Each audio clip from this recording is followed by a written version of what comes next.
Lors d'un dîner de famille, ma sœur a augmenté mon loyer à 6 800 €. Tout le monde s'est moqué de moi, comme si j'étais la ratée de la famille, mais j'ai simplement souri, car je savais ce qui allait suivre. La fourchette dans ma main semblait plus lourde qu'elle ne l'aurait dû, alors que j'étais assise à la longue table en acajou, dans la salle à manger de ma sœur. Autour de moi, les verres en cristal accrochaient la lumière du lustre, projetant des motifs prismatiques sur des visages que je connaissais depuis toujours.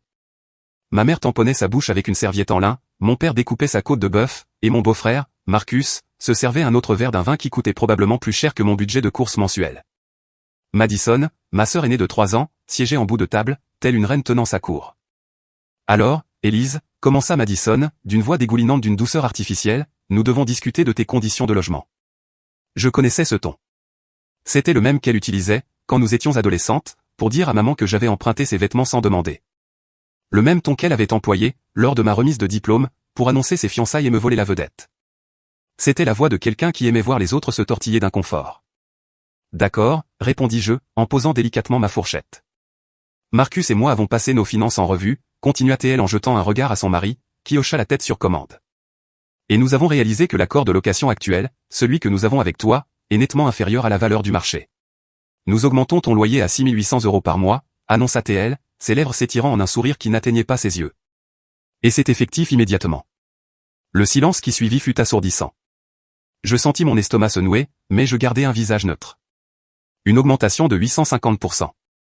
Le chiffre était absurde, impossible, et elle le savait parfaitement. Ma mère eut un hoquet de surprise. Madison, cela semble un peu. C'est le prix des logements comparables dans ce quartier, l'interrompit Madison. Nous avons été plus que généreux ces 2 dernières années, mais nous ne pouvons plus continuer à subventionner le mode de vie d'Élise indéfiniment. Subventionner? Le mot avait un goût amer. J'avais payé chaque mois, rubis sur l'ongle.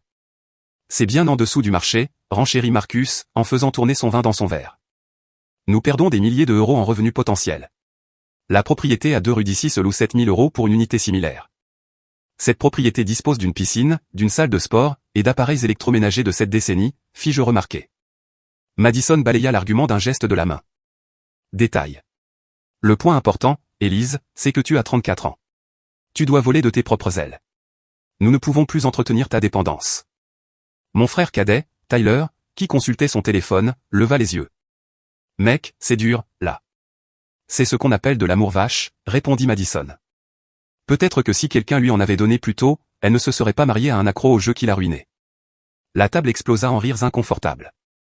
Mon père gloussa derrière sa serviette, ma mère eut un rire nerveux et désolé, et Marcus afficha un sourire satisfait. Même Tyler esquissa un sourire avant de détourner le regard. Je restais là, absorbant leur moquerie, comme j'avais absorbé tant d'autres humiliations dans cette famille. La sœur divorcée, la sœur pauvre, la ratée incapable de garder son mari fidèle ou solvable.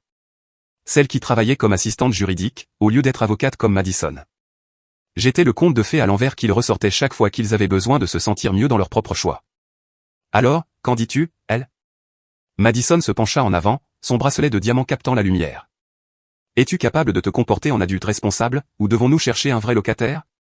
C'est là toute la leçon quand on touche le fond, on apprend des choses. Cela dépouille les faux-semblants, et vous montre qui sont réellement les gens. Et parfois, si vous êtes assez patiente, cela vous donne exactement les outils nécessaires pour vous reconstruire. Je souris. Un vrai sourire, assez large pour que l'expression de Madison vacille un instant. En fait, cela tombe à merveille, dis-je. C'est parfait.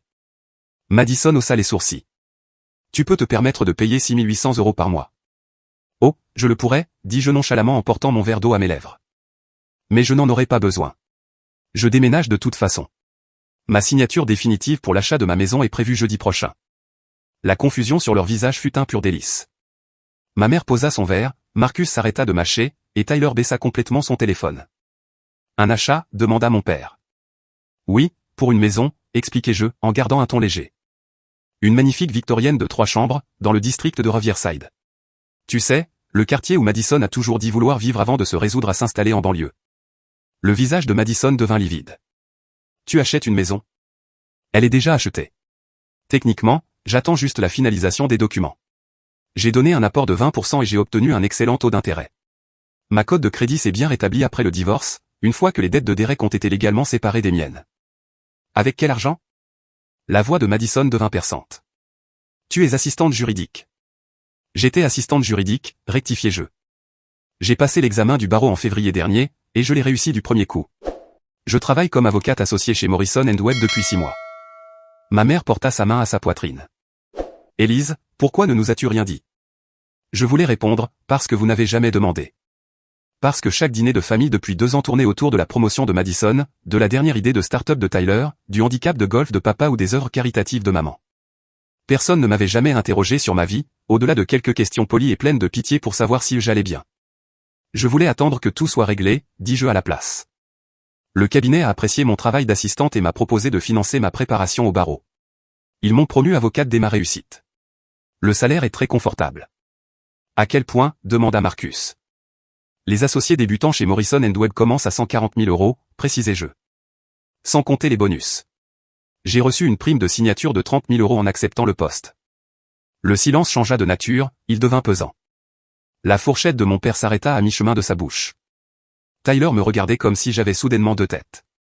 Madison, elle, avait l'air d'avoir avalé un citron. 140 000 €, répéta ma mère faiblement. La maison a coûté 350 000 €, continuai-je. C'est bien en dessous de mon budget, mais j'aime sa structure. Elle a besoin de quelques rénovations, ce que je vais adorer faire. Le quartier est fantastique, à 2 pas de la promenade du bord de rivière, avec d'excellentes écoles pour l'avenir. Je fis une pause pour boire une gorgée d'eau. Non pas que je prévoie d'avoir des enfants tout de suite. Ma carrière passe avant tout. Tu as vécu dans mon sous-sol pendant 2 ans alors que tu gagnais un salaire à 6 chiffres, s'emporta Madison. 6 mois, corrigeai-je. Avant cela, j'économisais agressivement sur mon salaire d'assistante. 50% de chaque paie allait directement sur mon compte épargne. Je conduisais une vieille Honda de 10 ans, j'apportais mon déjeuner, et je me coupais les cheveux moi-même. Tu te souviens peut-être t'être moqué de ses choix lors de Thanksgiving dernier. Les joues de Madison s'empourprèrent. Elle avait dit cela très fort, devant tout son groupe d'amis venus pour le dessert. Mais comme le loyer du sous-sol était très bas, cela m'a permis d'épargner encore plus vite une fois entré au cabinet, poursuivis-je. Alors, vraiment, Madison, je devrais te remercier. Ce loyer en dessous du marché m'a aidé à constituer mon apport bien plus vite que prévu. Je souris à nouveau. Je comptais partir dans 3 mois, mais puisque tu augmentes le loyer de toute façon, partir la semaine prochaine tombe à point nommé. C'est une merveilleuse nouvelle, Élise, dit ma mère, avec un enthousiasme qui semblait forcé. Nous devrions fêter ça. Nous le ferons, acceptai-je. Lors de ma pendaison de crémaillère le mois prochain. Vous êtes tous invités. Bien sûr, murmura Madison. Elle s'était tue, sa mâchoire travaillant comme si elle mâchait du verre. Marcus fixait son assiette. La dynamique de pouvoir à cette table avait basculé si violemment que je pouvais presque la sentir se rééquilibrer physiquement. Ah, il y a encore une chose, ajoutai-je, comme si cela venait de me traverser l'esprit. Madison, tu te souviens avoir signé ces papiers que je t'ai apportés l'année dernière? Ceux pour lesquels je t'avais demandé d'être témoin. Elle releva brusquement la tête. Quel papier? Tu recevais ton club de lecture. Je suis passé avec des documents qui nécessitaient une signature de témoin. Tu les as à peine regardés, tu as signé, et tu es retourné voir tes amis. Quel rapport avec la situation actuelle? Je sortis mon téléphone et fis défiler l'écran jusqu'à un document enregistré. C'étaient les statuts juridiques créant une société à responsabilité limitée, une LLC. Tu as parrainé les documents de formation. Cette LLC a acheté un immeuble de rapport il y a 6 mois, un petit bâtiment dans le centre-ville, avec 4 appartements. Il génère un flux de trésorerie positif depuis le premier mois. Tu possèdes tout un immeuble? La voix de Tyler craqua sur le dernier mot. La LLC le possède, et je suis l'unique associé. Un gestionnaire s'occupe des opérations quotidiennes. Ce n'est pas encore une mine d'or, mais le quartier se développe rapidement. La valeur de la propriété a déjà augmenté de 12% depuis l'achat. Je regardais Madison droit dans les yeux. Alors, quand tu parles de loyer au prix du marché et de responsabilité en tant que propriétaire, je comprends tout à fait. J'apprends les mêmes leçons moi-même. Sa bouche s'ouvrit et se ferma, sans qu'un son n'en sorte. En fait, continuai-je, je pense à agrandir mon portefeuille. Il y a une propriété commerciale qui passe aux enchères le mois prochain. Un ancien restaurant idéalement situé. Le propriétaire actuel a fait défaut sur son prêt, et la banque liquide les actifs. Je me tournai vers Marcus. Tu n'avais pas mentionné que tu cherchais un emplacement pour ce concept de restaurant de la ferme à la table que tu développes? Marcus parlait d'ouvrir un restaurant depuis 3 ans. Il avait fait une école culinaire, travaillé comme sous-chef, et se vantait constamment de ses relations. Mais il n'avait jamais franchi le pas, attendant toujours l'opportunité parfaite qui ne venait jamais. Will bégaya-t-il. Mais ces propriétés coûtent des millions. Celle-ci devrait partir autour de 800 000 €, dis-je. Il y a des travaux, mais l'emplacement est incroyable, juste dans le quartier des Arts, avec le passage des 3 grands immeubles de bureaux voisins. J'ai déjà fait analyser les chiffres par mon conseiller d'affaires. Tu as un conseiller d'affaires? La voix de mon père contenait quelque chose que j'y entendais rarement à mon égard, du respect. Et un planificateur financier, et un avocat spécialisé en immobilier, ajoutai-je. Même si, évidemment, je gère une grande partie moi-même. On apprend vite que pour réussir ses investissements, il faut une équipe. Madison retrouva enfin sa voix. C'est ridicule. Tu espères nous faire croire que tu es soudainement devenu une sorte de magnate de l'immobilier. Pas un magnate, dis-je doucement. Juste quelqu'un qui a appris de ses erreurs. Quand les dettes de jeu de Derek ont détruit nos finances, j'avais deux choix, m'effondrer ou reconstruire plus intelligemment. J'ai choisi la deuxième option. Je cherchais un autre fichier sur mon téléphone.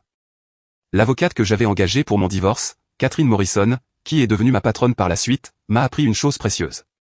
Elle m'a dit, Élise, arrête d'attendre que les gens te donnent la permission de réussir. Alors, j'ai arrêté d'attendre. Je fis le tour de la table du regard, rencontrant chaque paire d'yeux. J'ai arrêté d'attendre que Derek se soigne. J'ai arrêté d'attendre que cette famille me voie autrement que comme un cas social ou une cible de moquerie. J'ai arrêté d'attendre que la vie devienne plus facile, et j'ai commencé à la rendre meilleure. Tout ça en vivant chez moi, cracha Madison. En profitant de ma générosité. J'ai payé un loyer, lui rappelai-je. Et je te l'ai versé chaque mois à l'heure. Tu m'as proposé un prix bas parce que tu voulais m'avoir sous la main, là où tu pouvais me voir. Là où tu pouvais te sentir supérieur. Là où tu pouvais faire défiler ton mariage réussi, ta grande maison et ta vie parfaite devant la sœur qui avait échoué sur tous les plans. Mes mots restèrent suspendus dans l'air comme de la fumée. Ma mère émit un petit bruit de protestation, mais je n'avais pas fini. Tu sais ce qui est drôle? J'étais réellement reconnaissante. Ta pitié m'a aidé à traverser la pire période de ma vie. Et ton mépris m'a motivé à m'assurer que je n'aurais plus jamais besoin de ton aide. C'est d'une ingratitude incroyable, dit Madison, la voix tremblante. Nous t'avons ouvert notre maison. C'est vrai, et je t'ai payé 19 200 € sur 2 ans pour un appartement en sous-sol. Le prix réel du marché pour cet espace, pas le chiffre gonflé que tu as balancé ce soir, est d'environ 1 200 € par mois. Donc, j'ai en réalité payé quelques milliers d'euros de trop, mais je ne le regrette pas. J'ai obtenu ce dont j'avais besoin. Tyler éclata de rire, d'un rire sec et soudain. Sacré langage, Élise, s'exclama-t-il, ignorant le soupir automatique de ma mère. Voilà pourquoi tu étais si silencieux ces derniers temps. Tu bâtissais un empire dans l'ombre. À peine un empire, dis-je. Juste un avenir stable. Le genre d'avenir où personne ne peut me retirer le tapis sous les pieds. Où ma sécurité ne dépend ni de l'approbation, ni de la générosité de qui que ce soit. Je me levai, laissant ma serviette sur la table. Le dîner était délicieux. Madison, merci de nous avoir reçus, et merci pour cet avis d'augmentation de loyer. C'est exactement le coup de pouce dont j'avais besoin pour accélérer mon déménagement. Tu pars déjà, demanda ma mère, la voix hésitante. J'ai perdu l'appétit. Et puis, j'ai un appel avec mon avocat immobilier dans 1 heure pour l'enchère de la propriété commerciale. Nous finalisons la stratégie. Les mains de Madison étaient crispées sur la table. Tu as fait tout ça pour m'embarrasser. J'ai fait ça pour me sauver, rectifiai-je. Ton embarras n'est qu'un effet secondaire, une conséquence naturelle de vouloir humilier quelqu'un lors d'un dîner de famille. J'attrapai mon sac au dos de ma chaise. J'aurai quitté le sous-sol d'ici mercredi prochain. Je laisserai les clés sur le comptoir de la cuisine. Tu pourras proposer tes 6 800 € à quelqu'un qui acceptera réellement de les payer. Attends, dit Madison, sa voix se cassant légèrement. Tu as payé 800 € par mois pendant 2 ans. Ça fait 19 200 € au total. Je sais, répondis-je. Je tiens mes comptes avec précision. Je soutins son regard. Le prix du marché pour un sous-sol comme le tien est d'environ 1 200 €. Sur 2 ans, un loyer équitable aurait été de 28 800 €. J'ai donc bénéficié d'une économie d'environ 9 600 €, et j'en suis reconnaissante. Ce manque à accent grave gagné pour toi m'a permis d'épargner plus vite. Son visage devint livide quand elle réalisa que je venais de prouver mathématiquement sa générosité, tout en démontrant simultanément que je ne lui devais pas le sentiment de culpabilité qu'elle avait prévu de m'infliger. Marcus se racla la gorge. Élise à propos de cette propriété commerciale. Je t'enverrai les détails de l'enchère par email, dis-je. Mais Marcus, un conseil, si tu es sérieux au sujet de la restauration, arrête d'en parler et commence à agir. Les opportunités n'attendent pas les conditions parfaites. Elles récompensent ceux qui bougent quand les autres hésitent. Je me dirigeai vers la porte, mes talons claquant sur le parquet coûteux de Madison. Derrière moi, j'entendais des chuchotements furieux. Ma mère demandait comment nous avions pu ne pas savoir, et mon père répondait d'un ton bourru qu'il fallait parfois savoir garder ses cartes près du cœur. Tyler me rattrapa à la porte. C'était le truc le plus classe que j'ai jamais vu. Il ne s'agissait pas d'être classe, dis-je. Il s'agissait de poser des limites, de me défendre, et de refuser d'être plus longtemps la risée de tous. Il hésita. Tu vas vraiment bien? Enfin, vraiment? C'était la première fois en 2 ans qu'un membre de ma famille posait cette question avec une réelle envie de connaître la réponse. Oui, dis-je doucement. Je vais vraiment très bien. Il me prit brièvement dans ses bras, de cette façon maladroite propre au petit frère. Ta crémaillère a intérêt à proposer de la bonne bouffe. J'engagerai un traiteur, promis-je. Un excellent. Avant que je ne puisse partir, mon père apparut dans le couloir. Son expression était indéchiffrable, quelque part entre l'admiration et l'inconfort. Nous n'avions jamais été particulièrement proches. C'était un homme qui montrait son affection par une approbation stoïque plutôt que par des mots. Mais il avait toujours été le protecteur de Madison, sa première-née, sa princesse, la fille qui avait fait un beau mariage et vivait dans le bon quartier. Élise, attends, dit-il d'une voix rauque. On peut se parler dehors? Tyler nous jeta un regard, puis disparut tactiquement vers la salle à manger. Nous nous tenions sur le perron, le même perron où j'étais arrivé 1 heure plus tôt, m'attendant à une énième soirée de piques subtiles et de conseils condescendants. L'air d'automne était devenu frais, et je pouvais entendre la voix de Madison à travers la fenêtre, aiguë et agitée, alors qu'elle parlait à Marcus. Je te dois des excuses, finit par dire mon père. J'ai ri, ce soir. Ce n'était pas bien. Cet aveu me prit au dépourvu.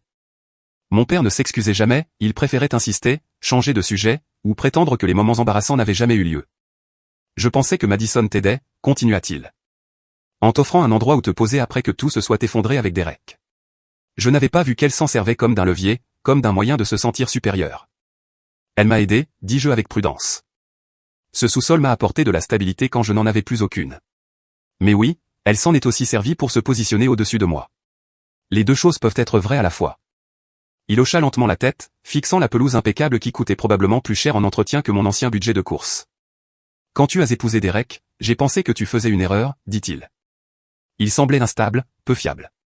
J'aurais dû dire quelque chose à l'époque. Est-ce que j'aurais écouté, demandai-je. Non, admit-il. Tu étais amoureuse. Les gens amoureux ne prennent pas de conseils. Il fit une pause. Quand il a détruit tes finances, quand tu as tout perdu, j'ai pensé que cela confirmait mes pires craintes. Que tu avais fait une erreur de jugement fatale et que tu ne t'en remettrais jamais. Ces mots piquaient, même si son ton n'était pas cruel. Je sais que c'est ce que tu pensais, dis-je. Tout le monde le pensait. J'avais tort, dit-il doucement. Tu n'avais pas besoin d'être secouru. Tu avais besoin d'espace pour reconstruire selon tes propres termes. Et tu l'as fait en silence, sans fanfare, sans demander d'aide au-delà de cet appartement en sous-sol. Cela demande une force pour laquelle je ne t'ai pas rendu justice. Je sentis une gorge se nouer de façon inattendue. Merci, papa. Cette maison que tu achètes, cet immeuble, ce travail, énuméra-t-il. Tu as fait tout ça pendant que nous te traitions comme si tu avais abandonné la partie. Je vous ai laissé le croire. C'était plus facile que d'expliquer, plus facile que de défendre mes choix. À chaque réunion, je me contentais de baisser la tête et de travailler. Il me regarda alors directement, et je vis quelque chose comme du respect dans ses yeux. Ta mère et moi aimerions voir la nouvelle maison, quand tu seras installé, si tu veux bien de nous. Bien sûr, répondis-je. Vous serez toujours les bienvenus. Et Élise se racla la gorge, mal à l'aise face à tant d'émotions. Je suis fier de toi. J'aurais dû le dire il y a des années. J'aurais dû le dire quand tu as été diplômé, quand tu as réussi le barreau, quand tu as survécu à la trahison de Derek. Mais je le dis maintenant. Je suis fier de toi. Ces mots eurent plus de poids que les excuses elles-mêmes. La fierté de mon père avait toujours été réservée aux exploits de Madison. L'entendre s'étendre jusqu'à moi me fit l'effet de plaques tectoniques bougeant sous mes pieds. Ça signifie beaucoup pour moi, parvins-je à dire. Il me pressa l'épaule de façon brève et maladroite, puis rentra à l'intérieur. À travers la vitre, je voyais Madison faire les 100 pas, gesticulant sauvagement, tandis que Marcus semblait épuisé. Ma mère débarrassait la table avec des gestes secs et saccadés, signe d'une frustration à peine contenue. J'avais fait exploser une bombe à leur table, et les retombées ne faisaient que commencer. Je sortis dans l'air frais de la soirée, laissant derrière moi la maison qui m'avait abrité pendant ma période la plus sombre, et la famille qui avait transformé ma souffrance en sujet de conversation et de divertissement. Ma voiture, une Lexus neuve achetée après mon 2e mois au cabinet, m'attendait dans l'allée. Rien de tape à accent grave-l'œil, mais fiable. Exactement ce dont j'avais besoin. Le trajet dura 15 minutes. Chez moi. C'est ce qu'avait été techniquement ce sous-sol, mais je m'y étais toujours senti de passage, comme si je campais dans la vie de quelqu'un d'autre, en attendant la permission de commencer la mienne. Mon téléphone vibra alors que je me garais. Un SMS de Catherine Morrison, alors, comment ça s'est passé? Je lui racontai le dîner, la discussion de Madison qui avait été annoncée par un SMS passif-agressif la semaine précédente sur la nécessité de parler de ma situation. Catherine rit et me dit qu'elle espérait que j'avais apprécié le spectacle. Je lui répondis, mieux que prévu. J'avance mon calendrier. Est-ce qu'on peut prévoir la visite finale de la propriété demain? Sa réponse fut instantanée, déjà sur ton agenda. 10 heures. Apporte le café. À l'intérieur du sous-sol, je regardais cet espace qui avait été mon monde entier pendant 2 ans. Une petite cuisine aux appareils démodés. Un salon qui servait aussi de bureau. Une chambre à peine assez grande pour un lit queen size et une commode. Mais c'était sûr, privé, et à moi dans tout ce qui importait vraiment. Les murs portaient encore les traces de ma transformation, même si personne d'autre ne les reconnaîtrait, le bureau d'angle où j'avais révisé pour le barreau. Entouré de piles d'examens blancs et de manuels de droit constitutionnel, la cafetière qui avait tourné à plein régime pendant ces 3 mois d'études brutaux, le tableau de liège couvert de post-it avec des astuces de mémorisation. Des plans de dissertation et des citations motivantes que je m'étais écrites à 2 heures du matin, quand l'épuisement menaçait de submerger ma détermination. J'allai vers le placard de la chambre et sortis une boîte de l'étagère du haut. À l'intérieur se trouvaient les reliques de mes jours les plus sombres, le jugement de divorce définitif, des relevés bancaires affichant des soldes négatifs, et la liste de tout ce que j'avais perdu. J'avais gardé ces documents, non pas comme une punition, mais comme une preuve. La preuve d'où j'étais parti, la preuve que l'on peut survivre après avoir touché le fond. Sous ces papiers se trouvait un autre dossier, que je consultais moins souvent, ma lettre d'acceptation à la faculté de droit, vieille de 8 ans. J'avais reporté mon inscription quand Derek et moi nous étions mariés, prévoyant de postuler à nouveau une fois installés dans notre vie commune. Puis les paris de Derek avaient commencé. Subtilement d'abord, des parties de poker entre amis, des paris sportifs avec des collègues. Le temps que je réalise l'ampleur de son addiction, nous étions noyés sous les dettes, et l'école de droit me semblait être un rêve appartenant à la vie de quelqu'un d'autre. Assise sur mon lit, je relus cette lettre. Nous avons le plaisir de vous proposer votre admission pour la promotion de 2018. J'avais été si excité à sa réception, si certaine de ma voix. Derek m'avait emmené dîner pour fêter ça, promettant que nous y arriverions, me disant qu'il croyait en mes rêves. 6 mois plus tard, il vidait nos cartes de crédit dans un casino clandestin. 1 an après, je découvrais la 2e hypothèque qu'il avait prise sur notre maison sans me le dire. 18 mois plus tard, je vivais dans ma voiture parce que même notre appartement de location avait été saisi pour ses dettes. Le chemin entre cette lettre d'acceptation et ce sous-sol n'avait été ni direct, ni gracieux. Après le divorce, j'avais 31 ans, un crédit détruit, aucune épargne, et un trou dans mon CV correspondant aux années passées à enchaîner les petits boulots de vente pour garder la tête hors de l'eau, pendant que Derek passait de cure de désintoxication en cure sans jamais tenir. Le droit semblait impossible. Même un poste d'assistante juridique paraissait hors de portée. Mais Catherine Morrison avait vu quelque chose en moi pendant la procédure de divorce. « Vous êtes méticuleuse », m'avait-elle dit. « Vous relevez des détails que les autres manquent. Vous feriez une excellente assistante, et mon cabinet recrute. » J'avais commencé comme simple clerc aux archives, le poste le plus bas, à organiser des documents au sous-sol de l'étude Morrison & Webb, classés par ordre alphabétique, scanner, créer des bases de données. Un travail qui semblait ingrat, mais qui m'apprit l'architecture des dossiers juridiques. J'appris comment les documents de preuve racontaient des histoires, comment une seule facture mal classée pouvait défaire toute une tromperie, comment des schémas émergeaient du chaos si l'on y prêtait attention. Au bout de 6 mois, je fus promue assistante de parajuriste. 1 an plus tard, parajuriste à plein temps.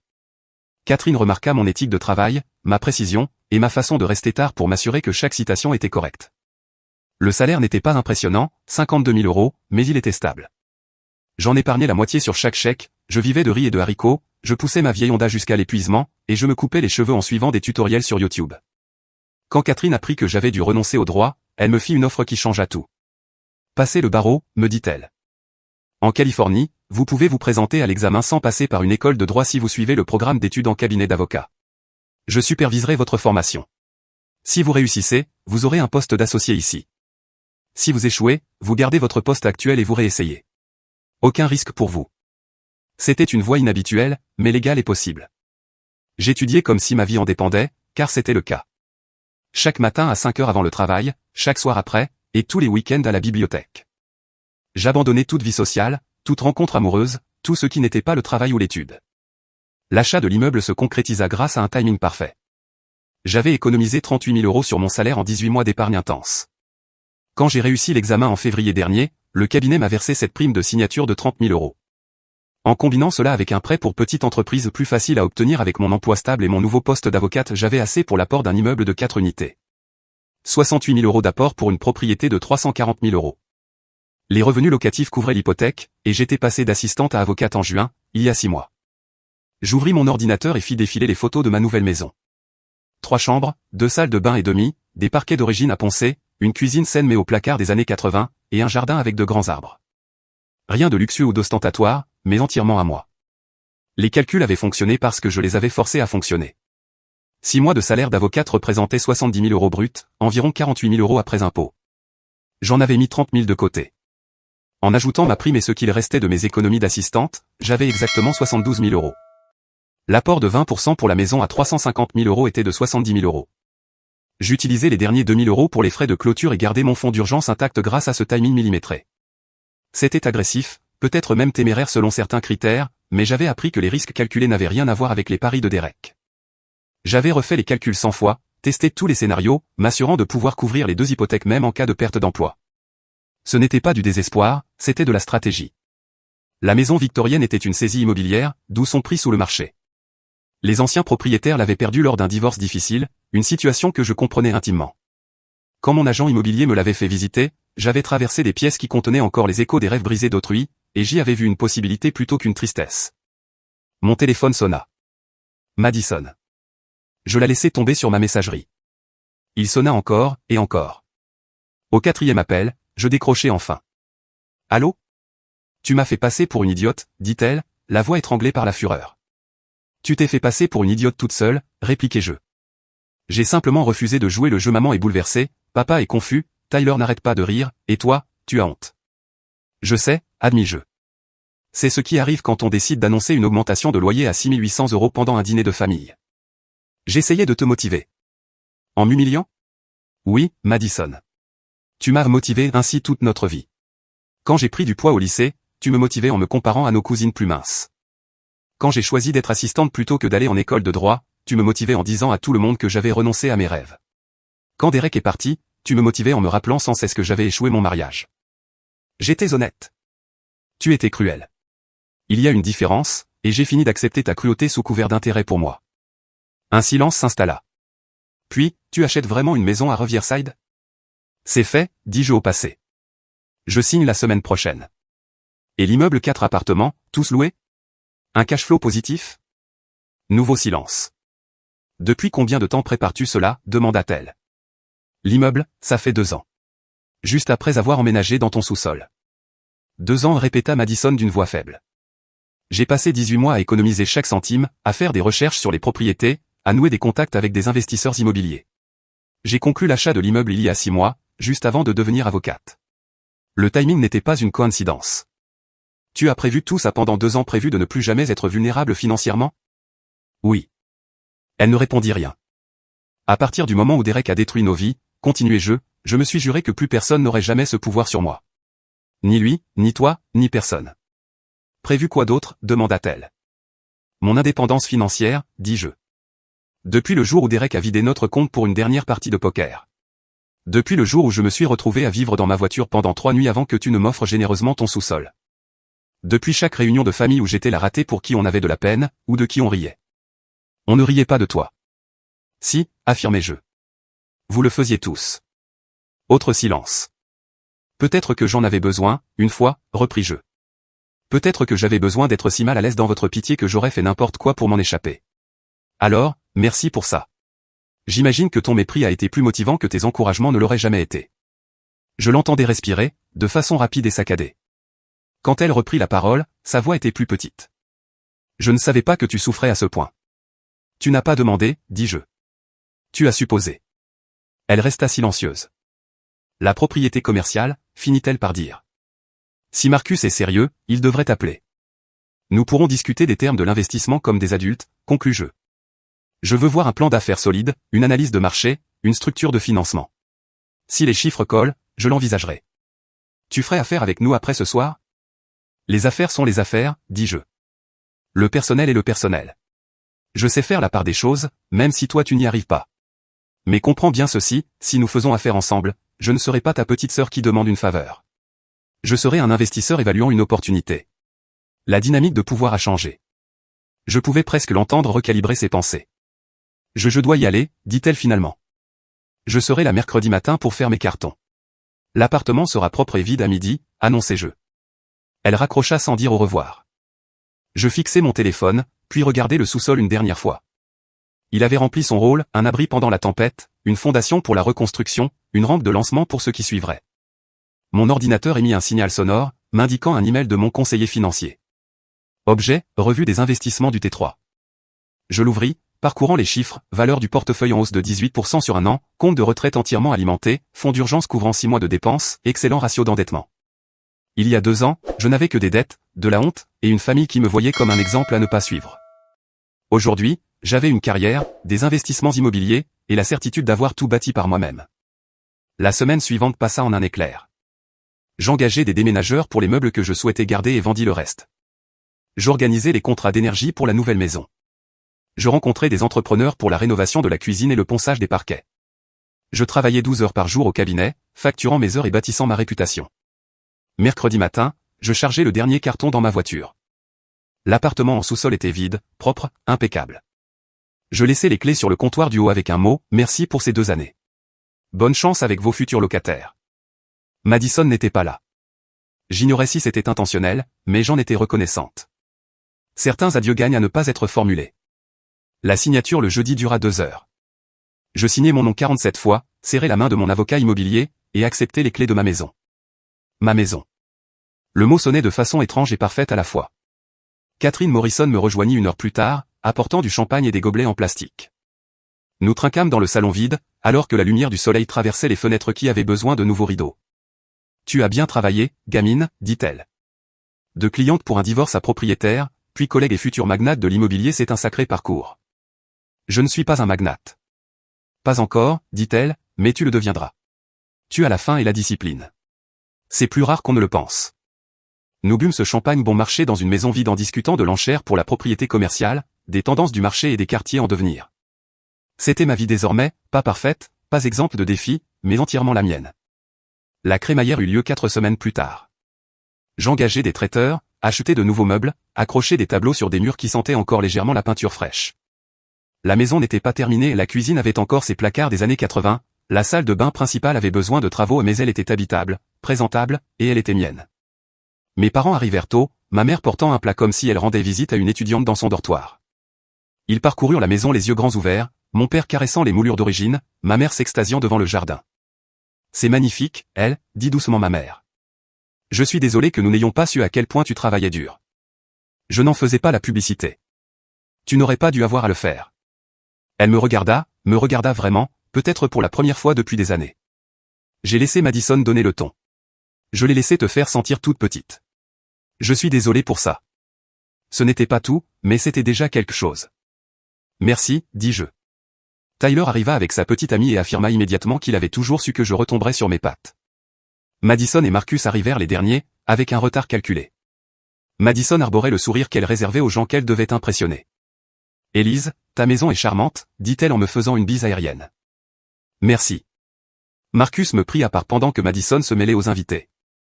J'ai terminé le plan d'affaires pour le restaurant. Tu voudrais bien y jeter un œil. Envoie-le-moi, dis-je. Je l'étudierai cette semaine. Madison a dit que tu voudrais voir l'analyse de marché, la structure de financement, tout ça. En effet, confirmai-je. Et je veux rencontrer ton comptable, visiter la propriété plusieurs fois, et examiner ton expérience ainsi que tes qualifications. Il hocha lentement la tête. Tu es sérieuse sur le côté business. Totalement. Si l'affaire est saine, j'investirai, mais je ne le ferai pas par faveur ou par obligation familiale. Il faut que cela tienne la route sur le papier d'abord. C'est juste. Il hésita. Pour ce que ça vaut, ce que Madison a fait lors de ce dîner annoncer ce truc de loyer comme ça c'était n'importe quoi. Je le lui ai dit après coup. Est-ce qu'elle a écouté? Elle essaie, dit-il. Le changement est lent. Je regardais Madison à l'autre bout de la pièce, elle examinait ma bibliothèque comme si elle pouvait y découvrir des secrets. Peut-être, dis-je. Ou peut-être qu'elle recalibre simplement ses positions parce que la hiérarchie familiale a changé. Quoi qu'il en soit, ajouta Marcus, ta réussite n'est pas diminuée par la façon dont elle y réagit. Cela me surprit. C'est d'une sagesse inattendue. J'ai mes moments, répondit-il avec un sourire. En plus, mon thérapeute travaille sur ma tendance à vouloir plaire à tout le monde. Apparemment, être marié à quelqu'un qui a besoin d'être toujours supérieur présente ses propres défis. Je ris de bon cœur. Peut-être y avait-il un espoir pour Marcus après tout. La fête dura des heures, des collègues du cabinet, des voisins de ma nouvelle rue, des amis rencontrés via l'association des propriétaires immobiliers. Ma vie s'était élargie d'une manière que je n'aurais pu imaginer 2 ans plus tôt, peuplée de gens qui me connaissaient tel que j'étais maintenant, et non tel que j'étais quand j'avais touché le fond. Alors que le dernier invité s'en allait, Madison s'attarda près de la porte. On peut parler? J'étais fatigué, mais j'acceptais d'un signe de tête. nous nous assîmes sur mon nouveau perron, alors que la soirée se rafraîchissait autour de nous. J'étais jalouse, lâcha-t-elle brusquement. À ce dîner tu avais toujours été la plus brillante, la plus talentueuse. J'étais juste celle qui faisait tout en premier, mariée la première, propriétaire la première, promue la première. Mais tu étais toujours la meilleure, la plus capable. Elle déglutit. Cela m'effrayait, alors j'ai essayé de te maintenir en bas. J'ai essayé de me sentir plus grande. Ce n'est pas la même chose, ajouta-t-elle rapidement. Mais l'effet était identique. Je ne répondis pas immédiatement. Pourquoi me dis-tu ça? Parce que ma thérapeute elle fit une pause, oui, j'ai commencé une thérapie, elle a dit que je devais reconnaître le mal que j'ai causé. Et parce qu'en te regardant sortir de chez moi ce soir-là, j'ai réalisé que j'avais perdu quelque chose que je ne pourrais pas récupérer. Quoi donc? La confiance de ma sœur. Tu as raison, dis-je. Tu l'as perdue. Elle tressaillit mais ne détourna pas le regard. Est-ce que je peux la regagner? Je n'en sais rien, répondis-je. Peut-être. Mais cela commence par me traiter comme une égale. Pas comme un projet, ni comme un cas social, ni comme quelqu'un avec qui entrer en compétition. Comme une égale. Je peux essayer. Essayer ne suffit pas, tranchai-je. Fais-le, ou ne le fais pas. Elle hocha lentement la tête. Alors, je le ferai. Après son départ, je restai seul sur mon perron, contemplant la rue où je vivais désormais, une rue que je pouvais me permettre, une maison qui m'appartenait, une vie que j'avais bâtie sur des ruines. Mon téléphone vibra. Un SMS de Catherine, l'enchère commerciale est la semaine prochaine. Prête? Je souris. Toujours prête. Les mois qui suivirent apportèrent de nouveaux défis. L'enchère pour la propriété commerciale fut disputée, mais je l'emportai avec une offre stratégique juste sous le prix de réserve de la banque. Le plan d'affaires de Marcus se révéla solide après quelques révisions, et nous structurâmes un accord d'investissement qui protégeait mes intérêts tout en lui donnant le capital pour se lancer. Le restaurant ouvrit 6 mois plus tard avec d'excellentes critiques. Mon immeuble prit de la valeur plus vite que prévu. Je renégociai mon prêt et utilisai la plus-value pour acheter une deuxième propriété, puis une troisième. Chaque transaction m'apprenait quelque chose de nouveau, élargissait mon réseau, renforçait ma confiance. Au travail, je devins associé junior plus tôt que prévu. Ma spécialité devint la représentation des femmes dans des divorces complexes, particulièrement ceux impliquant des abus financiers ou des actifs cachés. Je connaissais le terrain intimement, je savais repérer les signaux d'alerte, je comprenais la peur et la honte qui maintiennent les gens prisonniers. 2 ans après ce fameux dîner, j'organisais Thanksgiving chez moi. La cuisine avait été rénovée entre-temps, nouveaux placards, plan de travail en granit, électroménager professionnel. J'engageais le même traiteur que Madison utilisait toujours, une petite victoire mesquine, mais je m'accordais ces revanches mineures. En regardant ma famille réunie autour de ma table, dans ma maison, mangeant une nourriture que j'avais payée, je ressentis quelque chose d'inattendu, de la paix. Pas forcément du bonheur pur, les choses restaient complexes avec ma famille mais de la paix. Le besoin désespéré de leur approbation s'était évaporé. Je connaissais ma valeur, et elle ne nécessitait plus leur validation. Madison proposa un toast. À Élise, dit-elle en levant son verre. Qui nous a tous appris que sous-estimer les gens est une erreur que l'on ne commet qu'une seule fois. Je levai mon verre vers la tablée, et ma famille fit de même. Ce n'était pas exactement un pardon total, ni une guérison parfaite, mais c'était un progrès. C'était une reconnaissance. C'était suffisant. Plus tard, après le départ de tout le monde, alors que je remplissais le lave-vaisselle, mon téléphone sonna. Un numéro inconnu. J'hésitais avant de décrocher. Élise Chen, demanda une voix de femme, professionnelle mais chaleureuse. Elle-même. Je m'appelle Patricia Hugues. Je traverse un divorce et j'ai besoin d'une avocate. Quelqu'un m'a dit que vous étiez la meilleure pour les cas comme le mien, où de l'argent a été caché et où l'on tente de me manipuler sur ce qui me revient. Je saisis un stylo. Dites-moi tout. Tandis qu'elle parlait, esquissant une histoire douloureusement semblable à la mienne, je prenais des notes et faisais des calculs mentaux, recherche d'actifs, comptabilité médico-légale, négociation stratégique. Je connaissais cette partition par cœur. Je l'avais vécue, j'y avais survécu, et je l'avais maîtrisée. Madame Hugues, dis-je quand elle eut fini, voici ce que nous allons faire. L'avenir s'étendait devant moi, rempli de travail, de défis et de victoires, petites et grandes. J'avais construit quelque chose de réel à partir de rien. J'avais pris le mépris de ma famille et l'avais forgé en détermination. J'avais souri pendant ce dîner parce que je savais ce qu'ils ignoraient, que sous-estimer quelqu'un n'est pas seulement cruel, c'est stupide. Et les imbéciles finissent toujours par apprendre leur leçon, d'une manière ou d'une autre. Certaines personnes attendent toute leur vie la permission de réussir. J'avais arrêté d'attendre, et cela, plus que n'importe quelle propriété, n'importe quel partenariat ou promotion, était la véritable victoire. Le moment où j'ai réalisé que je n'avais besoin de l'approbation de personne pour revendiquer la vie que je méritais, cette certitude valait plus que tout ce que Madison pourrait jamais me prendre. Elle valait plus que n'importe quelle augmentation de loyer, n'importe quelle réunion de famille ou n'importe quelle moquerie. C'était la liberté, et personne ne pouvait en augmenter le prix.